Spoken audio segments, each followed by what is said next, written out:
Bonjour à tous, bienvenue sur la chaîne Nation Lumineuse. Le thème de la vidéo parle de la repentance. Il traite d'un sujet important et parfois négligé. La repentance se doit d'être aussi naturelle que possible dans nos vies. C'est l'acte qui consiste à renoncer à nos péchés, reconnaître nos torts, prendre la ferme résolution de ne plus s'adonner aux péchés pour obtenir le pardon de Dieu. Osée 14, verset 1, Israël, reviens à l'Éternel ton Dieu, car tu es tombé par ton iniquité. 2 Chroniques 30, verset 9. Si vous revenez à l'Éternel, vos frères et vos fils trouveront miséricorde, car l'Éternel votre Dieu est compatissant et miséricordieux, et il ne détournera pas sa face de vous si vous revenez à lui. Dans la première partie, nous verrons que la repentance est une voie qui nous amène à la miséricorde de Dieu.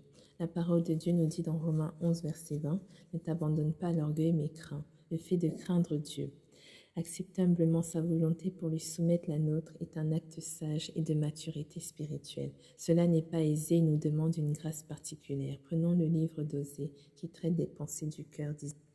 Dieu, dans sa parole, demande à Osée de prendre une femme et des enfants de prostitution. Il ajoute « car le pays se prostitue et abandonne l'Éternel ». On le voit dans Osée chapitre 1, verset 2. Le désir de l'Éternel est d'amener les cœurs vers lui. Osée est pris comme une figure devant illustrer les nombreux péchés d'Israël envers Dieu. Dans cette deuxième partie, nous verrons que la repentance est une clé pour le pardon de nos péchés. Lisons 2 Chroniques 30, verset 1. Ne raidissez donc pas votre cou comme vos pères, donnez la main à l'Éternel. Rappelons que la désobéissance et l'idolâtrie éloignent de Dieu. Dieu se soucie vraiment de nous. Il ne détruit pas complètement car il est saint. L'Éternel désire notre repentance pour nous faire prospérer. La rébellion et l'orgueil, comme le fut le peuple d'Israël, appellent à des châtiments terribles. S'attacher à nos désirs, à des plaisirs de la vie ou des choses passagères constitue un frein dans notre relation avec Dieu. Dieu, en nous créant, n'avait pas pour but de nous faire errer, mais il avait un plan pleinement conçu. On ne peut pas chercher l'Éternel et rejeter une relation avec Dieu et se détourner de son plan.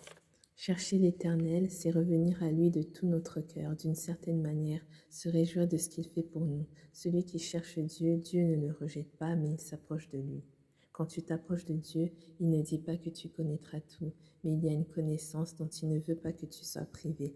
L'âme fidèle et obéissante, Dieu la récompense. Pour finir, et bénir Dieu sur plusieurs aspects de ma vie, je vais ajouter ceci. Dieu est présent. Dieu agit puissamment. Dieu est juste. Dieu est compatissant. Dieu relève.